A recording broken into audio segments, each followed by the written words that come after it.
All right, so we are gonna go over calibrating a manual sander on a truck. So I mean, this isn't going to be for calibrating ground speed controlled sanders, because some of them are they basically control themselves depending on how fast you're going. They put out a certain application rate, but generally speaking, you want to put out about 500 pounds per mile or 250 pounds per lane mile. So if you go down one lane, it would be 250 pounds per mile. If you go down the center, it's going to be 500 pounds per mile going down the center.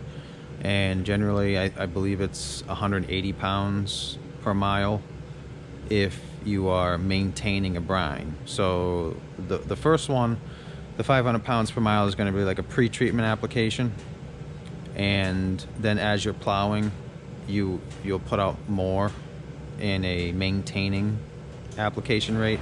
So the pre-treatment application will be, like I said, 500 pounds per mile, and the maintaining application rate will be 180 pounds per mile. Now these are just kind of guidelines. They're not set in stone. You might have different areas of town that require different application rates and different application strategies as well. You might not be able to use salt. So salt can only be used to a certain temperature. It's not very cold. I think it's around 17 degrees, 17 to 19 degrees, something like that. Once you start getting below there, salt doesn't work very effectively, and you'd have to use other types of material, either calcium or magnesium, or I think you can use like brine solutions and things like that. There's all kinds of different materials that you can put out. But so basically, we're gonna calibrate the sander for salt. I'm not gonna physically do it, but I'm gonna go over the steps with you. I'll put in the description the guide to calibrating these. It will include the ground speed guide and the regular manual guide. And so this is the calibration chart that we're going to be using.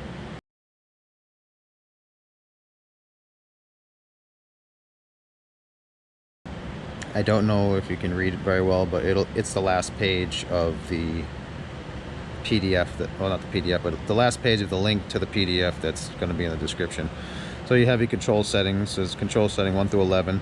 These are the settings that are going to be on your sander control. There's different types of sander controls. There's electronic ones, and then there are manual ones. This truck specifically has a manual one. So this is the sander control here. So that's off, this is on. It's a hydraulic controlled valve. So here's your auger, and here's your spinner. The auger is the chain that runs down the center that feeds the spinner. The spinner is obviously the little spinning disc that casts out the salt. So for this test or calibration, you have to do it loaded. You want at least a bucket of salt or sand or whatever you want to put out on there. If you're putting out sand, the application rate is that I gave for the weights is for salt. So if you're putting out sand and a sand salt mixture, and you want to put it out at the application rate of salt, you'd have to figure out how much salt is in your sand, and then you will do whatever math you need to do to figure out how much to put down. But anyway, so this is for salt primarily. So during this test, you're going to turn your spinner off. So you turn it all the way off, so you're not directing any flow to your spinners. And you're going to do each step like 1 through 11. You're going to fill your hopper up. But before you fill your hopper up, you're going to warm your truck up and get the hydraulic fluid warm as well to the operating temperature. So just obviously start your truck, leave it running, and leave the sander going. Probably want to do it before you put material in, so that way you don't empty it out. Now, while you're salting or sanding or putting out material, there's only really a couple of speeds. You can usually want to be between 15 to like 18 or 19 miles an hour. If you start getting over 18, 19, 20, the faster you go, the farther out the salt is going to travel. So if you're going down the road 25 miles an hour, the salt is just going to whip right off the road and be all in the gutter. You'll get nothing on the road. So you generally want to be between 15 and 18 miles an hour. 18 is a little quicker. I mean, obviously, the faster you go, the less material you're going to be putting out as well. So if you go 15, you're going to be putting out more material than if you're going 18. And depending on the lengths of your roots, it can make a big difference on how much you actually put out. So I would recommend driving your vehicle, finding which gear you want to be in. So figure out which gear you want to be in, set your speed at probably like 17 miles an hour, 17, 18, and then see what your RPMs are going to be, because that's going to make a difference, because that obviously the flow rate of your pump is going to be affected by the RPMs, because I mean, the faster you turn the pump, the faster you're going to pump fluid through, and the more volume you're going to have, and the faster you're going to move your hydraulics. So go for a ride, get going the speed you're going, probably like I say, about 18 is a pretty good speed. And then select whatever gear you're comfortable with and check your RPMs. And that's the RPM that you're going to want to use while you're doing the calibration test. So once you get all your hydraulics and everything warmed up, and you put some material in the hopper, because you want your hydraulics loaded, so you get the correct, so it comes out how it's supposed to come out. You're going to set your cruise throttle, turn it on. I mean, this is an international, yours might not be. So set your cruise throttle to the RPM that the engine was operating at while you're traveling the speed you were going. So you get your operating RPM. Then what you're going to do is you are going to take your sanding controls and well, I guess there was another step I kind of skipped while I was talking. So you're gonna find your chute here. So all these sanders have a chute. So now you gotta set your opening, obviously, to, I mean, the more it's open, the more it's gonna come out. So these ones are set at about probably about 2 inches. You can see how much is coming out. So you want to measure from the bed of the sander to the bottom of the chute right there. You can see the adjustable section of the chute goes up and down. That's how you adjust it here with just the arm. So you're going to want to set that about 1.5 inches to 2 inches. Now your fine-tuning adjustment is going to be with the chute. So a good starting point is probably 1.5 inches. You don't really want to go below 1 inch, because it starts getting binding issues, and it kind of stresses the hydraulics a little bit with the way where the chain and everything's going through. So I mean, I'd start at 1 inch. I mean, we've calibrated a truck before that had to be at 1 inch, because it just the pump had such high volume that you could not get it down enough with the way the hydraulics were set up, because you get all different pumps, all different motors, and like I say, they all produce a different effect. So what you're gonna do, set your chute about 1.5 inches, set your RPM to whatever RPM you want it set at. Usually it's around like 1500, 1800, somewhere around there. It's kind of how it equals out, right around that area. You don't want it really low, because your hydraulics are going to be traveling really low. But I mean, that's another variable to calibrating it as well. So you're going to, once everything is loaded and ready to start calibrating, you're going to turn your sander on, and you're going to let it drop down onto your spinners here. Now you can do it one of two ways. You can either let it load up till it cones and nothing more will sit on there and it just falls off, or you can clean it off every time. It's up to you. I would suggest just turning it on until it loads up, and then everything just drops off and it's like a cone, and then you just leave it there, and then as you keep weighing the salt, you don't knock that off. So for this, you are going to need a scale, a tarp, and you are going to need some type of marker. So here's your shaft here. You're going to want to put some type of marker here. I'd suggest like a magnet with a zip tie on it or something, because you got to count the revolutions that this is going to make. So it's kind of messy at first, just because you have to have it loaded and you have to run it for every speed on the selector.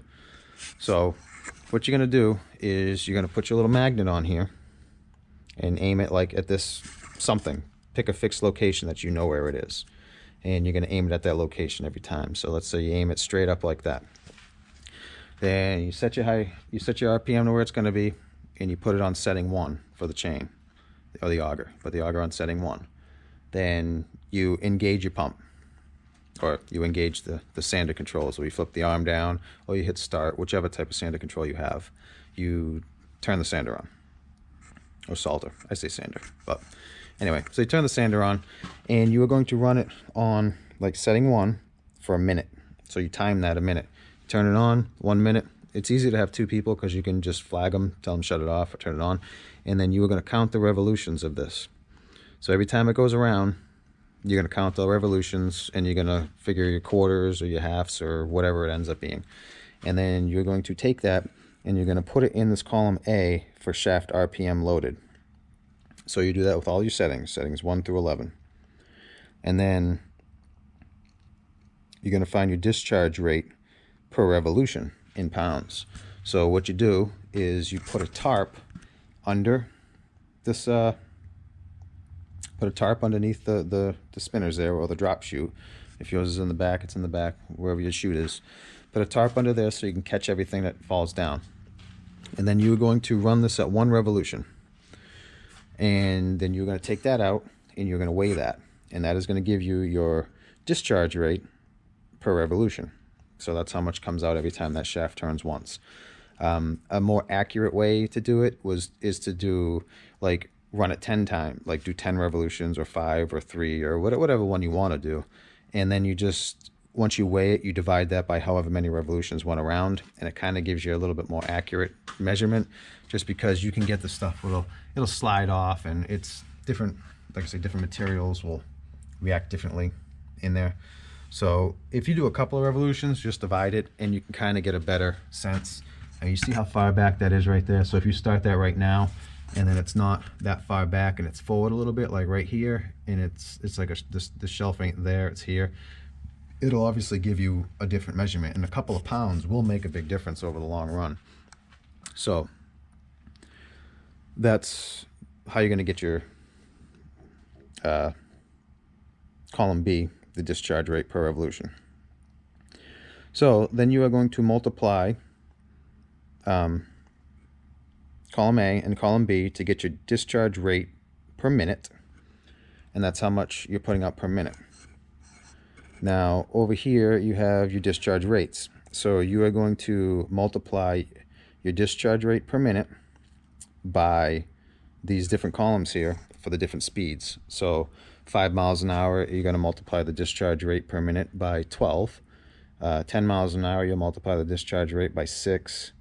15 miles an hour, you'll multiply your discharge rate by 4. 20 miles per hour, you'll multiply it by 3.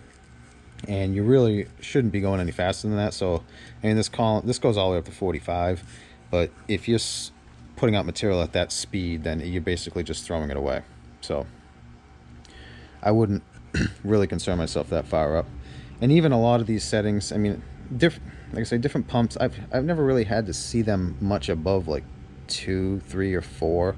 If you start getting way up there, then your pump might be, you might just have a lower flow pump, or your pump might be getting weak. But I mean, normally you're going to see them kind of low, like 3 or 4. I think all of these trucks are really like right around 3, 2 or 3. They're not very high at all. So like I say, so you figure you're going 15, 20 in there somewhere. I mean, you could figure out something in the middle. So 4 and 3, if you wanted to go 17 and a half, you're going to multiply that by 3.5, because that's right between 3 and 4. Then you can kind of get your exact speed. So then you're going to look on this chart here, and you're going to try to match something up to your application rate. So if you're doing a mile and you're doing down the center and you're looking for 500 pounds, you're going to look through this chart and you're going to see where you're going to be the closest to 500 pounds. So you might be going 10 at setting 2 for 500 pounds, or you might be going 15 at setting 4 for 500 pounds. It all depends on how everything works out and how your hydraulics are affected. And anytime you change a hose or a fitting or something like that, the restrictions that you might get with a different hose can change your final outcome. So you really want to calibrate it or verify it again after you change a hose or something, if it blows, or if you change a hydraulic valve or something like that. Yep. So anyway, that's how you calibrate these sanders. It's a little kind of confusing at first if you just get the chart, but once you do it, it's not very difficult at all. It's pretty easy. It's just a little time consuming and kind of messy, because I mean, like these center drop ones, you're gonna have a big pile. On setting 11, you're gonna put out, at a 1 minute rate, you're gonna put out like probably 500 pounds of material just like right on the ground there, and you're gonna have to get off of it and move it. The ones like a rear discharge are a little easier because you can just pull forward a little bit and keep pulling forward. That's what kind of is a little bit of a hassle with the center or the front discharge or mid discharge, whatever you want to call it, because it's in the middle and you have to get off the pile once you put it down. So there's that to think of. But you probably won't be way up there. I mean, I don't think personally I would say you have to complete the entire chart. You're really only going to look to like 5 and then maybe like 25. It's just, I mean, it's kind of a large range that I personally don't know if you ended up using all of that. But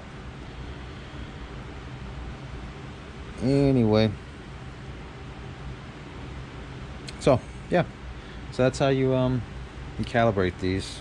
I don't know if anyone's really seen many sanders. I mean, I'm sure some people might watch this video that haven't actually seen how the sanders operate. So you get the spinners here, they spin, and then they cast out the material. It all comes across this chain that's turned by this big worm drive here, and then these hydraulic motors up here turn these shafts that go down to the spinners. So basically this chain just feeds the hopper, and then the spinners shoot it out. So that's chains just on a couple gears. There's a gear there, there's this idler gear here, and then there's another, no, this is an idler gear too, or take up reel. That one's a drive one. The one in the middle, I believe, is idler, and I think this one's a take up shaft. But so this is what the chains look like, and they just kind of go along and feed the hopper. So and you get grates up top that kind of screen the sand so you don't get big chunks and they get all jammed up.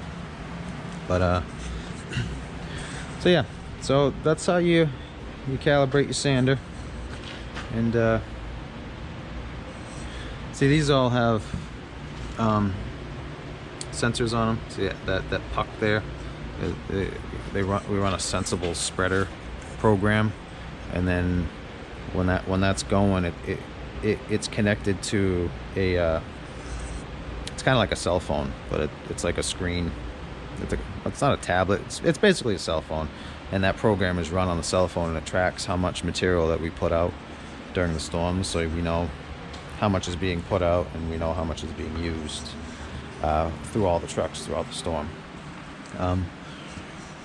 If you're going to try to get into like a sanding or salting contract with like a state or something like that, the majority of them want calibrated sanders now, because they want the material put out at a certain rate as efficiently as you can put it out.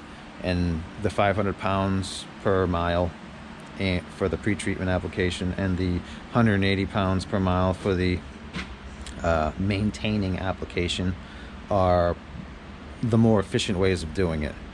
So you don't have to put out as much. I mean, that's what the state is now teaching the people. to do. That there's courses, and this is basically what's being taught now for the application rates. So that whole go out there and salt the crap out of it, it's kind of an old way of doing it. In certain scenarios, like if you run a brine, I believe, if you have too much of a concentration of salt in it, it'll actually raise the freezing point up. So instead of melting at 17 degrees or whatever it is, it'll actually raise the freezing point to like 20. So now the things are starting to freeze earlier because of such a high concentration of salt. So that's something I heard. I can't remember the scenario that happens, but it is a scenario in some form of road treatment. One more thing I would recommend is if you get a weaker pump. Now, when you broadcast your salt out, if you have a weaker pump, like let's say you have if you're using the higher settings to get what you need for your application rate, then your pump might be getting weaker. So I would suggest running another test and maybe like wrapping a tarp or something around the spinners there and running those at the speed that you're going to use them at, and then verifying the rate, the drop rate that's coming out of the sander, because the spinners might be taking hydraulic flow that is turning the drive here, and it might be robbing some of that, and now it might slow your drive way down. So you might not be putting it out at the rate that you thought you were putting out because your pump can't keep up with the demand of running everything. Because these spinner pumps have different volume requirements to them, and there are different RPMs to them. So I would suggest once you've got it down to where you want it to be, then running your spinners and trying to catch it, and verifying that you are getting the same amount out that you thought you were getting out, just to verify that your pump has enough flow to run everything at that rate. I mean, because there's a lot of different variables. Your control might leak through as well. You might not be getting exactly the rates you think. So that's something to consider. Also, if you can't get the amount that you're looking for, if you can't get the 500 pounds or the 180, I mean, sometimes you just can't get there with the equipment that you have. So you're going to end up altering the chute height, either up or down, to allow more or less material out at those rates, and then weighing them. It's a little time consuming at first to get it dialed in, but once you get it to where you know kind of where it's supposed to be, you'll know kind of what you need to check for at a later date. So it's like, well, this truck usually runs at like whatever it runs at on whatever setting. You'll know that that's the setting you're looking for, so you don't have to do the entire chart. You'll know kind of where you want to be, and so you can just, instead of redoing the whole chart, you can just try to verify the settings that you think it should be. So I mean, it kind of, like I say, it's a little time consuming at first to figure it all out and get your setting, chute opening and things like that. But once you get it, you kind of know what you got, and then it's a little bit easier to go back over it. So yeah, like I say, this is the sensible spreader thing that we use. I mean, it's like a tablet, and it's plugged in, it turns on, and it counts the revolutions of the puck. And like I say, this is the sander control for the auger and the spinner. So like I say, you're gonna go setting 1, and then 2, and then 3, and then 4. You're not gonna obviously go that fast, but you're gonna run it at each one for the minute, and then you're gonna run it at the next one for the minute, and then you're going to, that's when you're counting the revolutions to fill in the RPMs. But Anyway, so like I say, I hope that can help somebody. Like I say, if not, let me know what I did wrong. If you have any questions, leave them in the comments. I'll try to answer them if I can. And I thank you for watching, and have a nice day.